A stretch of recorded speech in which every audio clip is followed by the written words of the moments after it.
Gente, minha gente, tudo bom com vocês? Tudo bem com vocês? Olha eu aqui, Manuel do Sertão Ciências, seu canal de divulgação científica do Nordeste, diretamente aqui da cidade de Paulo Afonso, e hoje com a felicidade de conversar com Francine Canonice, ou em bom italiano, Canonice, né? Macaro de Carvalho. Ela que é psicopedagoga, neuropedagoga, ludopedagoga. Olha, essa mulher é uma riqueza de pessoa, assim.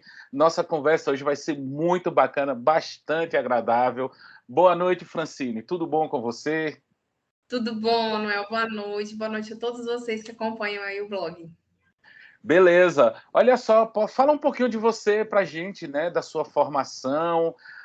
Lembrando que hoje aqui, esse papo, nós vamos falar sobre a questão do TDAH, né, que é o transtorno do déficit de atenção com hiperatividade, só que com foco em pessoas adultas. Um tema um tanto quanto raro, não é, mas que tem tomado cada vez mais corpo. Mas, primeiramente, vamos conhecer um pouquinho aqui de Francine, né, da trajetória dela, e até a partir de que momento, né, esse trabalho toma conta da vida dela. Pois é, a biologia apareceu na minha vida logo depois da formação do ensino médio e eu fui fazer licenciatura, mas eu me apaixonei mesmo pela parte neural e não consegui mais parar de estudar na vida acadêmica e científica e fui pesquisando e fui ficando mais curiosa. E aí, com muito carinho, logo que eu comecei a ser professora mesmo, licenciada, Olha só. eu tive alguns alunos especiais, já autistas, e um TDAH, que me davam um Sim, trabalho muito grande em sala de aula. E a angústia era muito grande em tentar ajudá-lo. Isso me fez pesquisar, conhecer, e aí eu entrei na psicopedagogia clínica institucional como forma de ajudá-lo. Terminei, concluí, ajudei, e aí foi uma coisa foi puxando a outra, a necessidade de ajudar essas pessoas, a necessidade de compreender. Então, a neuropsicopedagogia veio logo em seguida, ludopedagogia, aí uma pós-graduação foi puxando a outra. E não foram, os estudos foram ficando para mim insuficientes. E essa necessidade foi requerendo. E aí, para ficar um pouco mais científica a coisa, também ingressei no mestrado, também na área de saúde, para concluir. E fui para o consultório. Assim que eu terminei a terceira formação em psicomotricidade, na verdade, que é também essa coisa do corpo ser explorado para gastar essa energia hiperativa.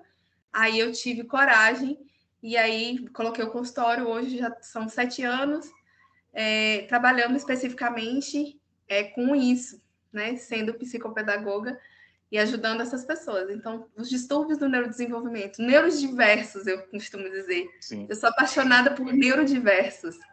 Então, qualquer neurodiversidade é a minha área, a minha paixão. Bacana. Já que você falou na questão do ensino, da professora ou do professor observar a questão do aluno, falta às escolas ainda essa delicadeza, esse olhar nesse aluno que dá trabalho. Muitas vezes a pessoa não sabe, né, dizer, pô, o aluno só faz atrapalhar a aula, ou isso, ou aquilo. Como é que nós podemos, ou como é que pode ser trabalhada essa questão, pelo menos nas escolas? É impressionante. O olhar do professor, ele é o primeiro crivo. A mãe encara como preguiça, como desleixo. A professora, se ela tem um olhar de amor na educação, ela é a primeira a perceber que não é desleixo, na verdade. Tem alguma coisa acontecendo ali.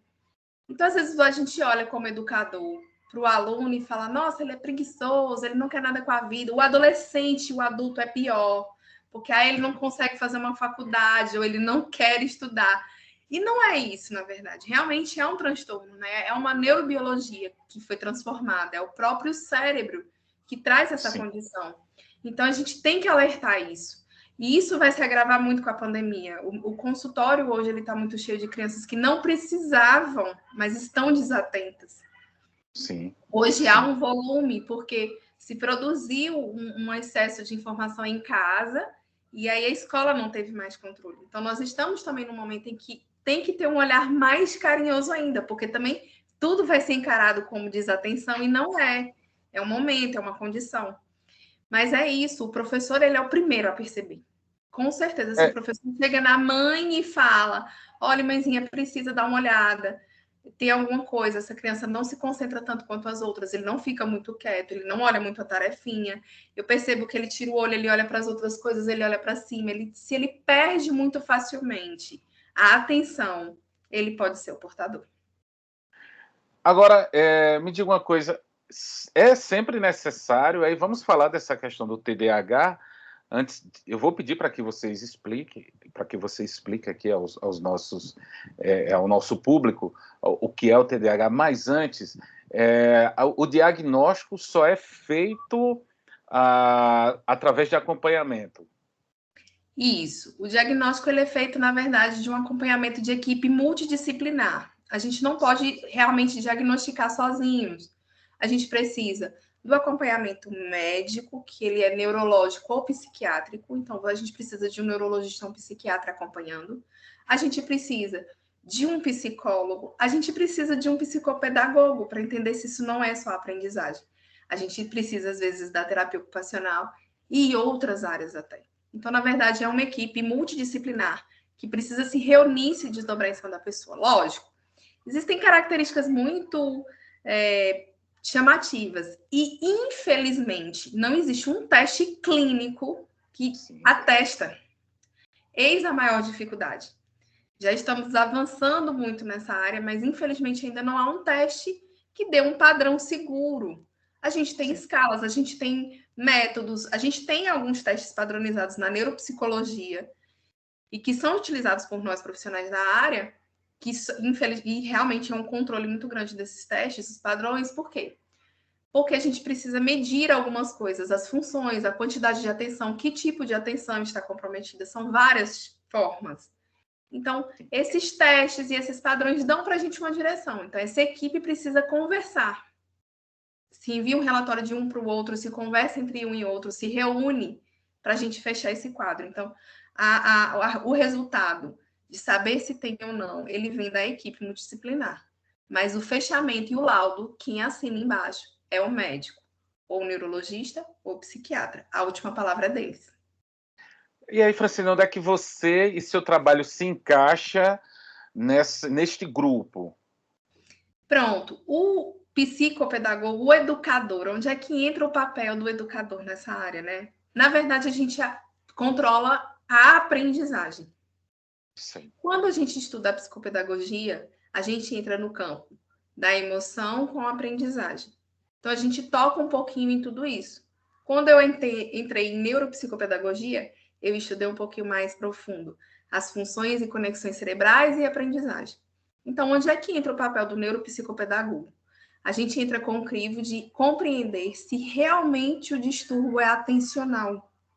E aí eu tenho padrões e testes que dão essa segurança ao médico. O médico, ele entra em consultório, passa 40 minutos conversando. O paciente entra para o meu consultório e eu passo 50 minutos testando ele, testando a atenção, testando os padrões das funções executivas, o controle inibitório, a flexibilidade cognitiva. Então, eu tenho testes que medem se essa pessoa está dentro de um padrão que se diria normalidade e que vai dar para o médico a resposta para ele poder entender o que está acontecendo. Então, por exemplo, a gente tem alguns tipos de atenção. A gente fala, vocês conhecem como foco, atenção? A gente fala atenção seletiva, atenção sustentada. Então, cada atenção, ela tem um jeitinho de ser trabalhada. Então, às vezes, só está faltando uma atenção. E aí a gente fala para o médico, olha, é só isso, então não dê remédio, ajuda. Então, essa equipe vai conversando para ajudar essa condição. Tem que lembrar que a gente fala TDAH e já chama logo para atenção. Mas não é só a atenção que se compromete, né? O transtorno de déficit de atenção e hiperatividade, ele compromete as funções executivas cerebrais. Então, a gente pensa que essa pessoa só tem problemas, ou ele é inquieto, ele é agitado, ou aquele desatento que voa, que na sala de aula fica olhando para cima. Não. Na verdade, o TDAH, ele traz problemas de planejamento, organização, estratégia. Então, essa criança tem um quarto. O adulto tem uma vida bagunçada. Vamos falar do adulto. Essas características, elas vão para a vida adulta. Ele vai ter dificuldade de regulação emocional, ele vai ter dificuldade em planejar-se, em manter-se em empregos que precisem de rotina. Por quê? Porque as funções dentro do meu cérebro, elas não correspondem. Porque há uma falta de química, é isso que as pessoas não entendem. Por que eu sou assim? E às vezes o adulto chega no consultório e fala assim: ah, mas é besteira, eu já não sou criança. Não, você não é criança, mas você levou essa condição para a vida adulta. E é crônico, você vai ficar com ela. A gente não tem como tirar esse transtorno de você. A gente tem como trabalhar para você melhorar ela, para você avançar nessas habilidades. Então, quando a gente pensa em TDAH, a gente pensa na atenção, mas não é. Eu tenho pacientes que podem ficar horas focado, completamente concentrados, se o objeto for de prazer. Sim. Mas se ele não for de prazer, o cérebro não vai. E aí chateia. E nem sempre trabalhar é prazeroso, por exemplo. Então, às vezes, ele desiste do emprego, ele desiste da faculdade, ele se cansa facilmente, ele pode desistir de relacionamentos, de um casamento, simplesmente pelo fato de que o cérebro dele tem uma neuroquímica mais baixa. Então, essa neuroquímica pode ser reposta, desde que a equipe faça bem esse tratamento, que meça isso bem. Isso falando do adulto, não é? Reforçando aqui que você está falando do adulto. Do adulto. Isso. Há uma interpretação ruim, vamos dizer assim, de que o TDAH só atua na criança. E o cara, quando ele se torna adulto, isso sai, ou ele é curado. Isso, obviamente, que não procede, né, Francine? Não procede. Na verdade, o que acontece é que, realmente, assim, a criança é mais notório, justamente pela vida e pelo contato social da escola. A criança pode deixar de apresentar uma série de atenções? Pode. Então, ele pode não levar essa condição tão transtornica, por isso que o nome é transtorno, porque traz transtorno na vida, embola as coisas. Sim. Ele pode não levar para a vida adulta? Sim. Mas ele ainda vai ser TDAH. Em momentos variantes, ele vai perder as atenções. Mas vai se recuperar. O adulto, ele tem essa condição de conseguir. Mas, se ele passou por todo esse período e não houve acompanhamento, e se ele passou por esse período e não houve também um impulso das funções executivas cerebrais, ele vai para a vida adulta. E aí a coisa se agrava até. A gente pensa que não. As pesquisas mais recentes são que entre 2,5% a 3,4% da população adulta do mundo inteiro é TDAH e não sabe. É uma estimativa muito alta. A gente está falando de quase 1 bilhão de seres humanos por aí que não sabem que são portador do transtorno. E que isso vai se agravar pela pandemia. É tanto que eu recentemente, vou aqui abrir meu coração, né? Fui diagnosticado como tal, e foi um assunto que eu comecei a pesquisar, a trabalhar.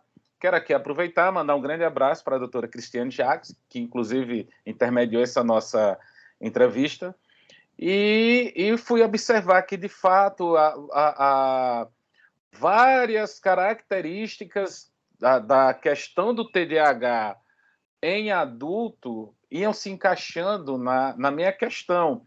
E hoje também eu observo vários colegas que, vamos dizer assim, operam da mesma forma, né? Principalmente no que tange a compulsão. Compulsão por bebida, compulsão por alimento, por drogas, né? Vários tipos de... Por sexo também. Também. E ele não se toca, ou as pessoas não se tocam, o quão isso acaba fazendo mal à pessoa. Isso, e assim, às vezes leva ao consultório do psiquiatra, porque assim, 75% dos casos, sim, de certeza, você vai ter uma comorbidade, que a gente chama. Então, você vai ter ansiedade, depressão, as compulsões, os vícios. Então, você vai ter mais uma coisinha associada. E às vezes você pensa só assim, não, eu estou depressivo, eu estou ansioso. E não é só isso. Aí você toma um remedinho ali para aquela situação, para aquela comorbidade, para aquela segunda situação, e não resolve, porque vai e volta, vai e volta. Já que ele é um subsintoma, ele está comórbido, ele está junto ao TDAH. Então tem que cuidar na vida adulta. Então a gente encara às vezes como uma doença mental que está acontecendo naquele momento, e não é. E é difícil ser diagnosticado, infelizmente, por quê? O adulto encara como eu estou passando por um momento, uma fase. Então, ele muitas vezes isso, o preconceito dele mesmo, Sim. não leva a um consultório, por exemplo, de uma psicopedagoga. Então, leva ele primeiro a uma psicóloga, que aí ela vai arrastar um pouquinho, para convencê-lo aí ao psiquiatra, que é uma coisa tão saudável. A gente precisa cuidar mais da saúde mental. Hoje a saúde mental, acho, hoje ela é mais importante. A gente está perdendo muito quando a gente encara com preconceito o olhar da saúde mental. A gente precisa cuidar mais da saúde mental, principalmente agora depois da pandemia, onde todo mundo ficou nesse momento mais introspectivo e machucou a saúde mental. Então, o adulto demora. Por isso, como você abriu seu coração, né? Quanto tempo você demorou? Você foi diagnosticado esse ano apenas.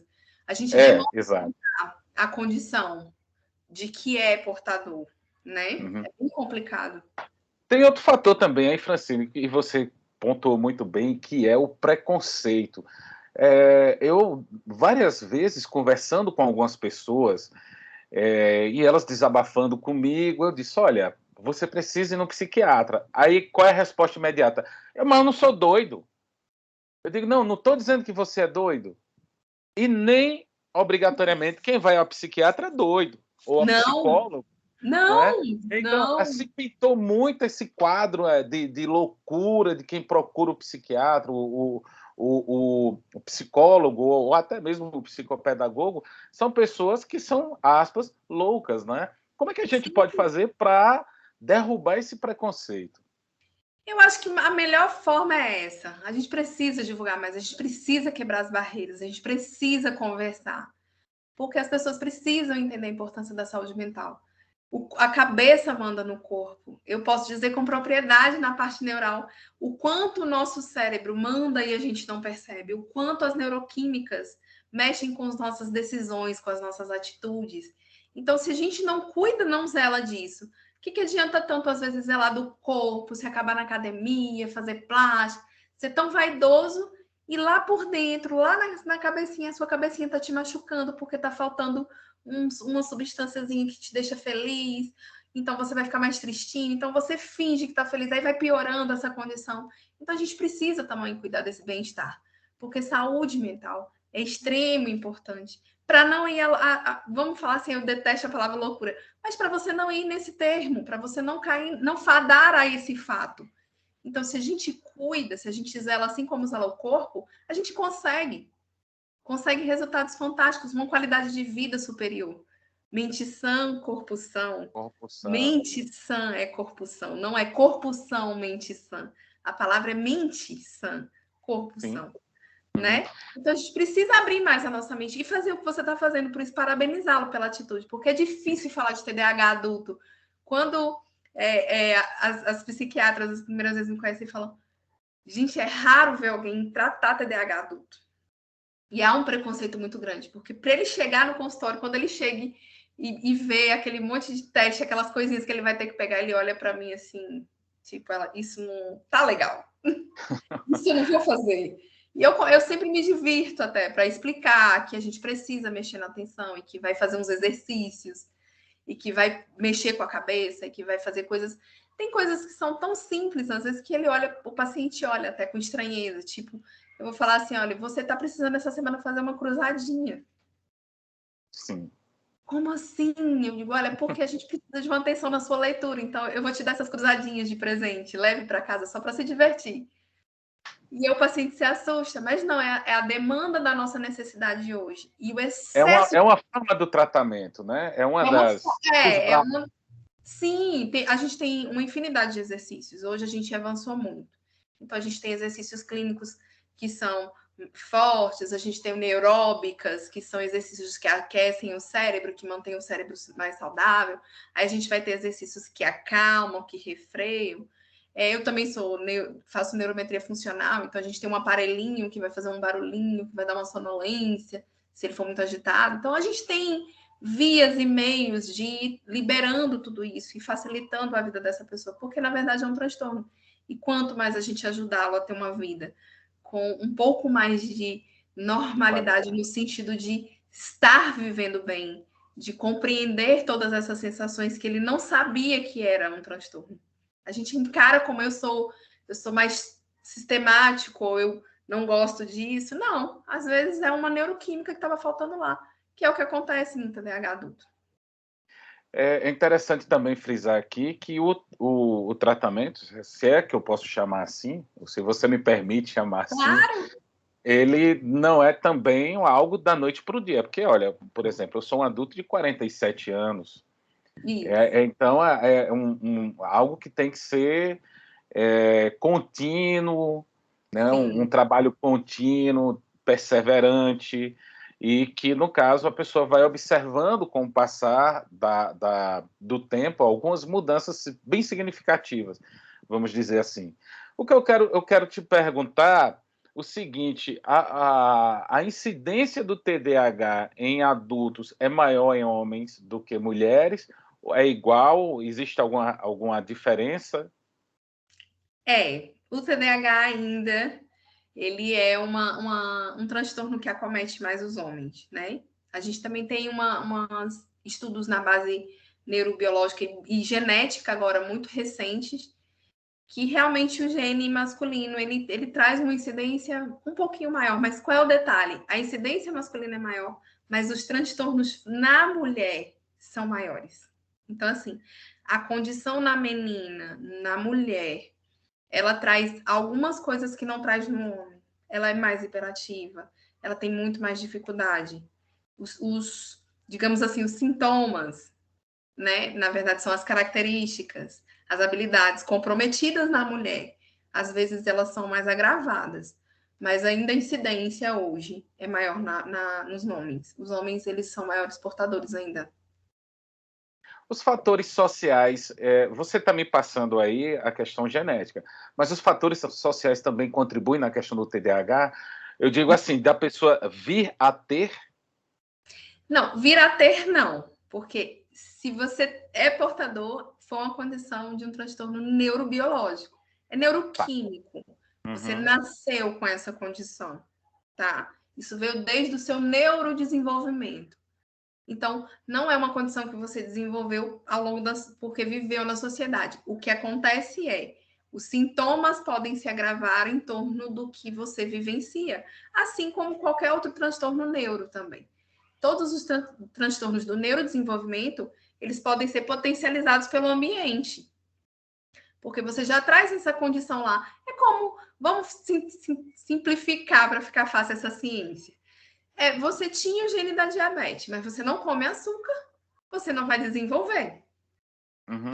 Você tinha o gene da diabetes, você começa a comer muito açúcar desde a infância, quando você fica lá na idade adulta, 30, 40 anos, você precisa da insulina.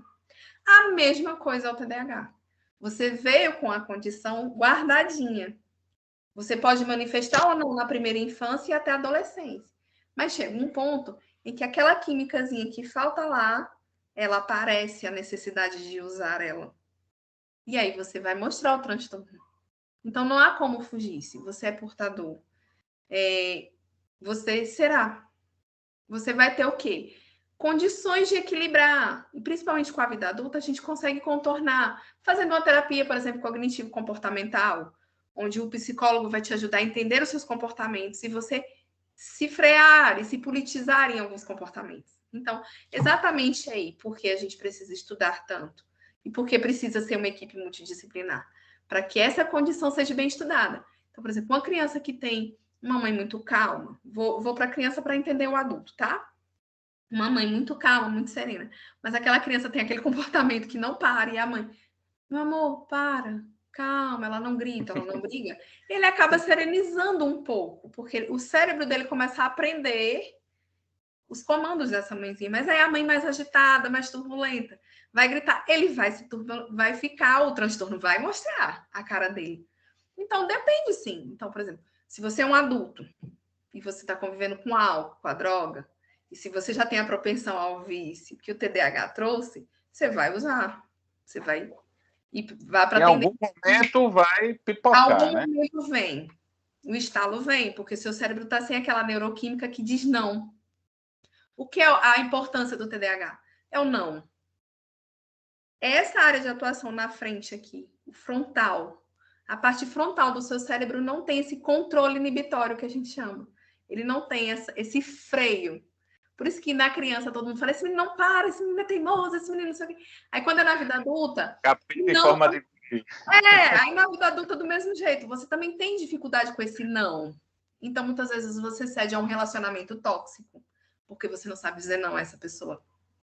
Então, não afeta só aí, afeta em todas as áreas. Profissionalmente, o chefe manipula, ou você se dobra numa carreira muito pesada, ou você se põe numa profissão porque você também não sabe se não. Então, ou desiste muito facilmente daquela carreira porque cansa, o cérebro se tedia muito fácil. Então, é justamente aí a sociedade interfere no sentido de mostrar mais características ou amenizá-las. Sim. Mas se o transtorno existia, ele será. Francine, você não tem a formação em psicologia. Sua formação básica, ou a sua graduação, desculpa, é em biologia, mas você foi procurando cursos, especializações, e hoje você é mestranda no curso de saúde, ciências da saúde, tá? Você, de alguma forma, as pessoas lhe criticam, assim, pelo fato de não ter essa formação na psicologia? Ou já chegou aos seus ouvidos algum tipo de negação? Mas ela não tem formação na área. Então, como é que se dá isso daí? Eu venho rompendo barreiras, na verdade. Há uma dificuldade das pessoas entenderem o papel do psicopedagogo, do neuropsicopedagogo, né? Dentro da parte clínica. Até hoje, não é uma profissão comumente aceita no sentido de saúde. Nós somos da área de educação, pertencemos ainda à área de educação. Então, nossos sindicatos, a gente responde à educação ainda, não à área de saúde, sendo que hoje somos muito mais saúde. A princípio, sim. O profissional que mais se chateia é o psicólogo, porque ele acha que a gente invadiu a área dele. Então, eu tenho colegas que, na hora que conhecem o meu trabalho, falam assim, mas você não pode. E aí, se me conhece, se a gente pode conversar, a gente quebra essa barreira. Mas minha preocupação hoje não é mais em mostrar isso. Foi uma inquietude minha de falar, por que não? E por isso pesquisei tanto, estudei tanto. Então, são aí, acho que agora, 8 ou 9 especializações, mais mestrado, mais algumas áreas extensivas, 2 cursos técnicos em neuro, extensões em neurobiologia de ansiedade, mais algumas outras áreas. Então, por conhecimento, talvez eu me dobrei. E aí as pessoas puderam conhecer que esse trabalho vale a pena. Então, hoje Você mergulhou mesmo, né? Profundamente. Justo. Então, hoje eu trabalho bem juntinho com elas. E elas até gostam muito disso, porque elas já entenderam que eu não mexo na parte emocional. Eu compreendo que eu não posso ir fundo. Porque, por exemplo, essas comorbidades, como ansiedade e depressão, não é comigo. Eu vou trabalhar exatamente as atenções. Eu vou trabalhar a reabilitação, que a gente chama. Entra aí essa parte de reabilitar o seu cérebro. Eu vou fazer uma fisioterapia de reabilitar o cérebro para que ele tenha mais atenção, mais foco, mais concentração. Então, a gente entra com um outro serviço e aí eu ajudo ela no dela. Então, na verdade, a equipe se ajuda. Então, hoje, quem mais me olha com carinho são os psiquiatras, porque assim que eles veem que a demanda foi e que ele só... O médico, o neurologista, o psiquiatra, ele vai passar o remédio, né? Vamos falar do tratamento. Então, ele vai te dar o metilfenidato, ele vai te dar Ritalina, os nomes todos aí, né? Esse sal tão lindo. E assim, todo mundo fala, as psicólogas não gostam muito, mas eu sou muito feliz que alguém inventou essa maravilha. Esse negócio é uma medicação fabulosa, que as pessoas têm mais um preconceito quando o médico passa o remédio. Aí fala, eu não vou tomar. Eu não quero isso. É o reforço dessa questão, né? A fulano tá tomando tarja preta, então é o quê? Doido. É sempre essa construção, né, de qualquer coisa relacionada a psiquiatra ou um remédio tarja preta que a pessoa tá doida, né?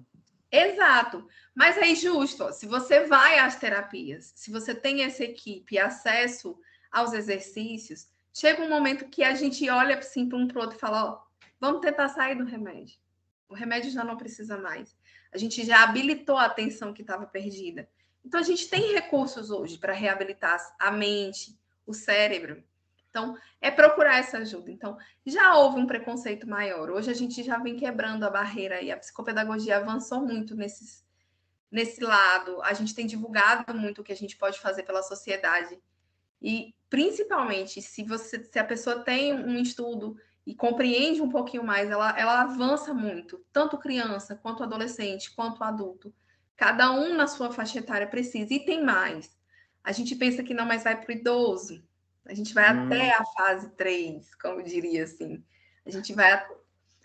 Porque assim, aí depois aparece justamente, vai degenerando, pode vir demência, pode vir outras coisas, e a gente precisa acompanhar. Então, a gente tem exercícios hoje que ajudam o freio do Alzheimer, ajudam o freio da demência. Então, a gente pode ir até lá, desde que a gente ajudar e colaborar. Então, depende do paciente também, depende do que ele precisa, qual é a atenção que ele precisa, o que a gente precisa cuidar nele. Mas aí que se a equipe for boa, sempre favorece. Cristiane, um beijo mesmo, porque ela sempre fala isso aos pacientes. Não fique só aqui na parede do médico. Procure mais. Vá além, né? Sim, com certeza. Diga-me uma coisa, se as pessoas quiserem lhe seguir numa rede social, onde é que podem lhe encontrar? Eu tenho a NeuroPP Francine. NeuroPP é a abreviatura de neuropsicopedagogo, então NeuroPP Francine, lá no Instagram. No Instagram, beleza. Lá no Instagram, que tem tanto para crianças quanto para adultos. Tem todos os atendimentos e tudo que eu faço. Hoje eu sou membro da Sociedade Internacional de Psicopedagogia, justamente por artigos na área do TDAH. Bacana, maravilhoso. Gente, olha, hoje eu estou tendo esta felicidade de falar com Francine, Francine Canonice, ou Canonice. Eu vou deixar o erro aqui. Errar é humano, afinal de contas. Claro!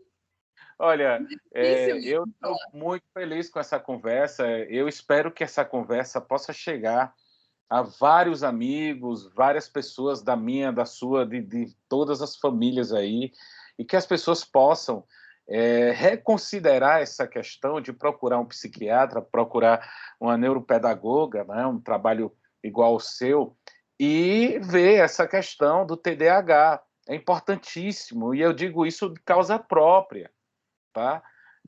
Recomendo muito. E vou abrir aqui o espaço para você deixar seus recados finais. Olha, tudo que você falou aí agora, se você tem dúvida, se você em algum momento já se perguntou por que eu não consigo organizar, ou por que meu dia é tão corrido, eu perdi tempo hoje. São perguntas frequentes no TDAH adulto. Se você olha assim, às vezes fala, nossa, por que eu perdi tempo conversando, ou não consegui, ou usou aquela palavrinha, eu procrastinei algum trabalho, ou alguma coisa que eu deveria fazer, procura ajuda.